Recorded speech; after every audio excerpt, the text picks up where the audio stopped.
welcome back to the channel. I'm Callie, and today I'm going to be doing my June wrap-up. So June was a relatively good month. I read a total of 23 books. 17 of those were physical copies, 3 of them were ebooks, and 3 of them were audiobooks. For my genre breakdown, I read 11 fantasy, 10 romance, and 2 sci-fi books. I also had my biggest DNF month at a total of 9 books. So, without further ado, I'm going to go into my top 5 reads of June. The first book is actually the entire series. I reread and finished the series A Curse So Dark and Lonely by Brigid Kemmerer. I did this because I had read books 1 and 2, and I really wanted to get to book 3, as well as Forging Silver into Stars dropped in May, and I'll be getting my copy later this month from Apolycon. So I really wanted to refamiliarize myself with the Curse of Dark and Lonely world, since the Forging Silver into Stars book takes place, I believe, 10 years after the events of A Vow So Bold and Deadly.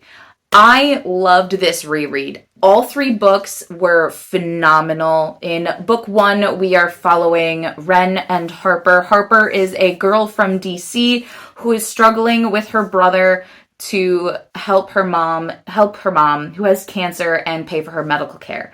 And Wren is a cursed prince in another world. So his head of guard, who is really his only friend left in the world, is given these powers where once every season, he gets to travel between worlds and find a girl to fall in love with Wren. And Harper sees Gray, who is our guard, trying to kidnap a woman, and in trying to stop him, ends up being kidnapped herself. It is a really interesting Beauty and the Beast retelling, with a lot more to it. What I think was really strong for this trilogy is the first 2 books are from different perspectives. The first book, we are mainly following Wren and Harper, whereas book 2, we are following Gray, our guard, as well as the daughter of the warring country with Wrens, which her name is Liamara. And we get their perspective mainly in book 2. And it's a whole separate adventure after the events of book 1, and then book 3 ties everything together. And I think that that formula worked so well for this story, and I loved every second of it. I think I ended up giving almost all 3 books 5 stars. They were fun, fast-paced. I was never bored. I loved the characters. I loved the romance. And it was just, if you like Beauty and the Beast retellings, if you're looking for something like ACOTAR, this isn't as spicy as ACOTAR, but the characters and the plotline are just as rich and fulfilling. Up next, I have Dating Dr. Dill by Nisha Sharma. This is a contemporary romance book, one of my book of the months, obviously. We're following a young woman who all she wants to do is have a love story, and she's having a lot of issues with men from her culture. She's having issues with dating sites.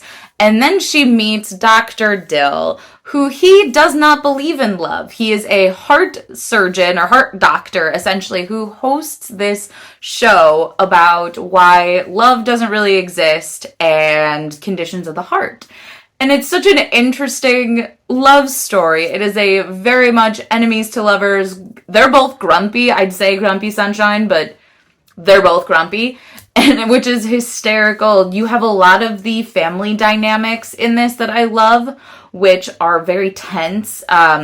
She is the older sister who is trying really hard to hold on to her mother's memory, where her father and her younger sister keep leaving her out of decisions and making fun of her for being single, since the younger sister is getting married. The younger sister is a brat, and I don't like her. I loved this story. The love connection, the chemistry was fantastic, and they just are overall a really fun couple to follow. We do get both perspectives, which I adore.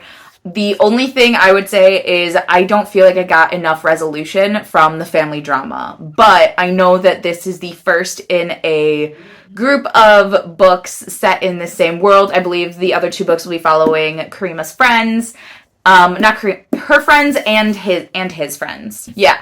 It's Her Friends and His Friends are the next two books. So I'm hoping we'll get more of their family dynamic, those books, because there are some things that just need to be resolved. And I need the sister to have a nice kick in the butt. Up next, I have The Stardust Thief by Chelsea Abdullah. I loved this book. This is a Arabian Nights retelling with jinn, magic, artifacts. We are following this famous thief who gets caught up in this treasure hunt with a prince that she despises, who is really the prince in his brother's body, which is a whole thing. And his brother is a jinn hunter, and she has a jinn who she protects, and they're trying to find this artifact for the king, or he is essentially going to throw our main character into jail. So it is wildly fun, full of betrayal, angst, so many fun things. I love the magic within this. I love the characters. For me, were the best part, because you have this weird dynamic of the two main characters, Luli and Mazen, who are trying to navigate this world. They're trying to figure out why this artifact is so important, and they're trying to figure out why there is such this angst towards the jinn of the world. And they also have Luli's jinn who is in service to her, but it's not like a normal in service to type of genie jinn situation. Overall, I love the atmosphere of this book. It is very well written and just creates this amazing immersive experience into this world. Up next, I have another romance book, and that is Part of Your World by Abby Jimenez. Another Book of the Month book that I wanted to get. This follows a couple who are essentially fighting the odds. We're following Alexis and Daniel. Alexis is essentially the disappointment of the family, and instead of being a surgeon, she is an ER doctor. And to get away from her parents and all of the disappointment that they paint her to be, she ends up in this town, which is Daniel's town, which is a very small rural area outside of her city, and she gets this breather, and it is her escape from her life, and she meets and they start to fall for each other, and they both start to wonder how they can make their relationship work when he doesn't really belong in her urban life and she doesn't really belong in his rural life. And there's so many great aspects of this book. Again, I love the turmoil in family relationships. As frustrating as they are to read, it creates a lot of realistic situations as well as just pulling at the heartstrings. And I loved this story. It made me sob. It was such a great book, and I would recommend this to anyone who loves romance. And it has baby goats. So it's adorable. He owns a B&B, and Daniel is just, it's great. This also is a dual perspective romance, which as I'm sure you can tell, is my favorite type of romance novel, is when we get both perspectives. And I cannot sing this. I think about this book on a daily basis. The last book that I have that was my favorite from June is The Infinity Courts by Akemi Dawn Bowman. This is a sci-fi series. I talked a little bit about the sequel that I plan on reading later this month, but we are following this young woman who is tragically murdered at the age of 18 during a gas station robbery. And she finds out that the afterlife is essentially run by this world's version of Siri or Alexa. And she is thrust into this rebel thing to try and overthrow the Siri, because she's making the afterlife even worse than it should be for humans. They are essentially slaves in their afterlife and get no peace. And she's trying really hard to, come to terms with the fact that she's dead, forgive the person who killed her, and try and save the afterlife so that when her family does eventually pass away, they will know peace. And she has no way of knowing how time works. There's these weird princes who Alexa created as her sons. Her name's not Alexa. Her name's Ophelia. But she's essentially created these children to have this human experience. And Nami has this weird relationship with Ophelia. Not weird, but I don't know how many other people do this, but I always like thank my Alexa whenever I ask her a question, or Siri. I kind of talk back. I never get a response, but she has a relationship.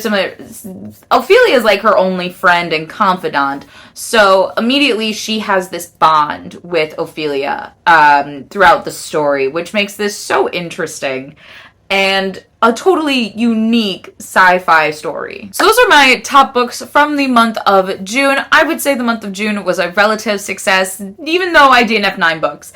But I have high hopes for July and how that's going to be going. I've already had a couple of 5 stars already. And we're not even halfway through the month. So with that, thank you guys for watching. Feel free to leave comments down below. We love answering questions. Please like, comment, and subscribe to our channel. We post videos every Tuesday, Thursday, with the occasional Sunday. And I'll see you guys in our next video. Bye!